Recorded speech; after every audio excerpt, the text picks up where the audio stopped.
of America, and they don't like most of the Trump voters because they are Americans. And De Niro, how stupid is he without a script? Isn't that amazing? I used to think, wow, that guy's brilliant. But once you take the words away from him, he is so stupid. What about the garbage outside today? Robert De Niro, officially sent by the Biden campaign, makes himself look like an idiot and reminds us why Trump is so popular.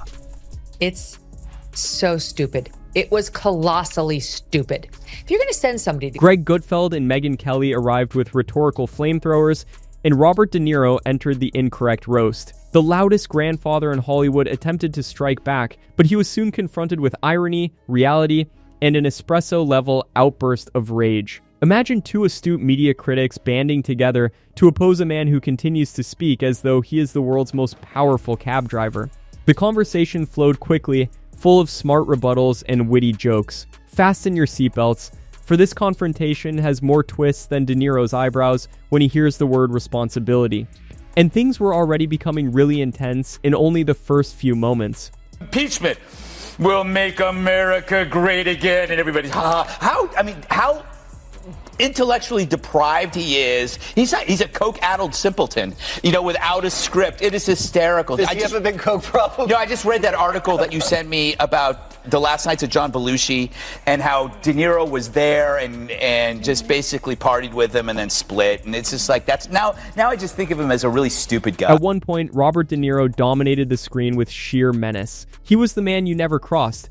The one who, like a scene from a crime movie, gave you a chilly look, hesitated, and spoke slowly and forcefully before sealing your doom. But now, that picture seems different. He suddenly seems more like the guy yelling at pigeons in Central Park, throwing his fists at the sky, and wondering why the Academy Awards aren't also used as political rallies than the untouchable boss of the cinematic underworld. You're going to send somebody to go speak outside of the Trump trial.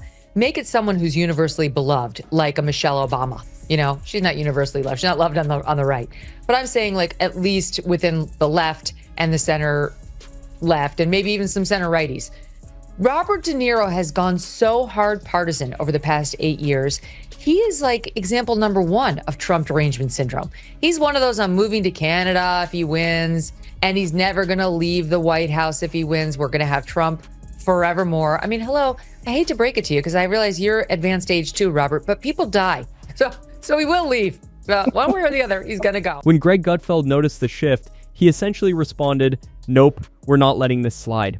Because although Robert De Niro's iconic performance in Taxi Driver always appears to get better with time, his outbursts in real life are more akin to a meatball that has been warmed in the sun for too long. Gutfeld, who seldom overlooks a public breakdown, recognized the moment right away. A once famous actor was now making irate comments, repeating political soundbites, and disparaging anyone who appeared to breathe the air of the red state. Last night, an elderly, confused man went missing in New York. Luckily, a band of self-satisfied elitists found him babbling on the street, threw some pants on him, gave him a stage. Oh my God. I'm going to say one thing. Trump.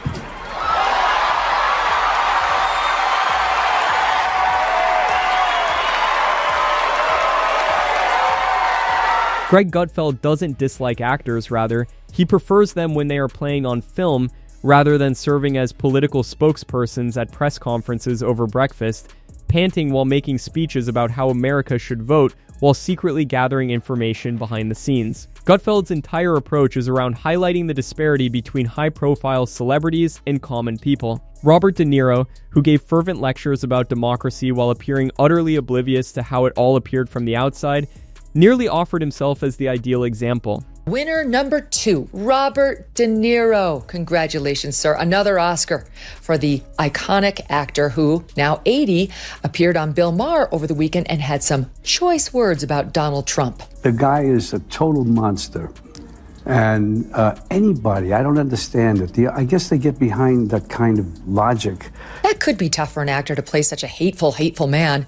Someone like, I don't know, like Bernie Madoff, say, a guy who stole $65 billion from nuns and Holocaust survivors like Elie Wiesel and was sentenced to 150 years in prison. Greg Gutfeld views this as pure self-parody rather than rebellion. Robert De Niro has deviated from the script so much that he is becoming a caricature rather than the character. Gutfeld saw it as a fantastic opportunity to give De Niro a roast that he never requested but obviously deserved because of his weekly monologue and lack of cool. Like a Red Bull-fueled surgeon, Gutfeld dissected De Niro's chaos, abrupt outbursts, random rage at black tie events, and a perpetually furrowed forehead. Once able to silence rooms with a glance, he now struggles to finish a statement without yelling at the ghost of a presidential tweet. The would-be Vito Corleone can't handle a simple Q&A, and the comedy lands itself. No exaggeration needed, De Niro provides the chaos, and Gutfeld pounces on every emotional flare. Each performance tops the last,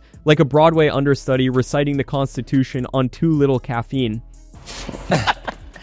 It kills me. Talk about persuasive. Really, I was on the fence about Trump, but then I decided to really listen to one of the great generational leaders of American pop culture. And the clenched fists at the end, that really drove it home. It looked like he was pressing a 2-pound weight in a Jenny Craig commercial. Oh, my God. Look at it again. It's so cute. It's like he found out the restaurant serves Jell-O, or that he won a $10 scratch-off, or he scored a cameo in Jersey Shore, or he had his first #2 in a week. Thank you, Fibercon. What a sad for a great actor. He went from Raging Bull to this. Greg Gutfeld saw Robert De Niro's angry outbursts as worn-out theatrics rather than courageous opposition. The political anger was repeated so frequently that it now seemed like a desperate audition. Megyn Kelly examined while Gutfeld made fun of it. She handled De Niro as a warning, an exaggerated celebrity ego dominating substance, rather than as a joke. His moral pretense had lost all genuine power since it was now so predictable. Robert De Niro, who's got a severe case of the TDS, is in conference right now, as all of the muckety-mucks are. And he's very unhappy about what Trump is doing to try to keep filmmaking, American filmmaking, in America by slapping tariffs on foreign-made films so that he can basically try to force people to make them domestically again for the American audience that they're meant to serve. And here's what De Niro said on Tuesday. America's Philistine president has had himself appointed head of one of our premier cultural institutions. Megyn Kelly highlighted the distinction between theatrical rage and genuine influence. Robert De Niro, who was once a master of method acting, now erupts without understanding the problems. It's emotional cosplay, she said, rage without logic, passion without purpose. She claimed that his once dominant influence had diminished to viral memes and public outbursts, and that his credibility had become background noise. Poor Bob. You know, he's like a star whose girlfriend dumps him for a bigger star who's in the White House while you're in Dirty Grandpa. Oh, man. So now the resistance is reduced to applauding tantrums. Who knew De Niro's lasting role would be irrelevant gas bag, pleasing irrelevant peers? And he's doing this as Trump organizes a summit. Not a war, a summit.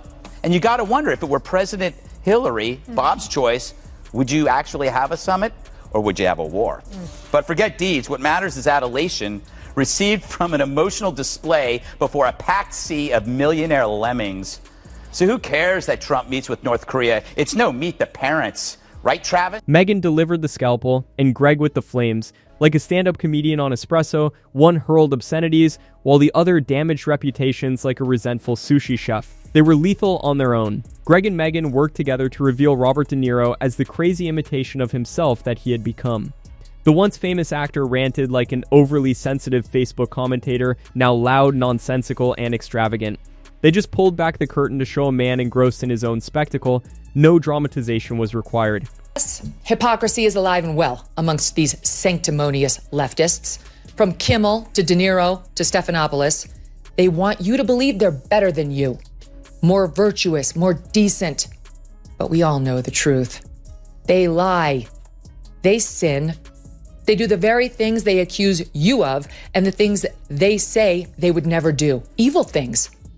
Like try to destroy people based on feigned outrage from which they spare their own side. Robert De Niro's deterioration is at the center of this roast, not because he had beliefs, but rather because he turned serious criticism into repetitive fury. He used to be a master of subtle authority, but now he's a roaring echo chamber who confuses noise with significance. Megyn Kelly and Greg Gutfeld demonstrate how the power of celebrities can turn into meaningless showmanship. De Niro is simply being ignored, much like an outdated radio station that no one still tunes into. He hasn't been canceled. Robert De Niro's 29-year-old child, Aaron, has come out as transgender. When the press asked her for comment, she said, "You talking to they, them?" Robert De Niro has aged into a caricature, loud, resentful, and caught in a cycle of public outbursts rather than rational. Tweet upon tweet, his legacy deteriorates. Megyn Kelly studies the deterioration, while Greg Gutfeld makes fun of the mayhem. She only needs the facts, not jokes. Once unquestionable, De Niro's genius has become static. What's left is a man who steadily parodies himself, yells over content, and equates noise with value. Sit down. Nobody's talking to you anymore. Pathetic old man. All right. He was in, before I get to you, let's go to, I think he was in Canada, Toronto, opening a restaurant or doing something. And this is what he had to say. And I just want to make a note of apology for the idiotic behavior of my president. It's a disgrace. This was the opposite of a redemption story. Robert De Niro tore through Hollywood's memory book like a grumpy ritual, while most celebrities mellow with age. Instead of applause, the audience departed. Eye rolls and exits replaced standing ovations. Gutfeld delivered a scathing line, "If De Niro is the Resistance's voice, it needs subtitles," joking that the angry man should take the Irishman's place. Megyn Kelly, calm and precise after 3.5 hours of ranting, summed it up, "You may be a legend or loud, rarely both." Sophistication was expected, drama arrived instead. People shouting him down like, "Your movies suck." That's not true. No, his movies are very good. Suck. He's one of the greatest actors. I mean, he's the heir apparent to Brando, blah, blah, blah. But he's a loon. Yeah. I mean, you have to just say what he is. He's, he has, basically, I describe this to people. You know what's happening now? Because people are aware about concussions and the problems with CTE. When you get hit and you get a dinger in football, they put you in the blue tent. In the sideline. Yeah. That's what needs to happen to Democrats. They need to go in the blue tent for a little bit, kind of, get your eyes checked and then come out and be rash. Megyn Kelly rolls her eyes, Greg Gutfeld chuckles, and Robert De Niro's tirade concludes with vein swelling and spittle flying as the screen fades, an exclamation point on a legacy in decay. De Niro, who was once a movie legend, is currently playing a supporting role in his own political downfall. Megyn looks for contradictions while Greg makes jokes. They are diagnosing rather than assaulting. De Niro is just loud, and even the noise fades rather than dangerous. Megyn quietly tells us that great intelligence doesn't require shouting when Greg challenges him to roar once more. Robert De Niro graced the knitting circle in hell known as The View, where he tried to link random thoughts into a sentence. Joy was there to wind him up, since he's played some of the most unredeemable characters. You have played some of the most really unredeemable characters. Travis Bickle. Travis Bickle was a psychopathic taxi driver. Jake LaMotta, who used to beat his wife, and he was in The Raging Bull. Is Trump worse than they are? To me, he is. De Niro seems to value image over craft.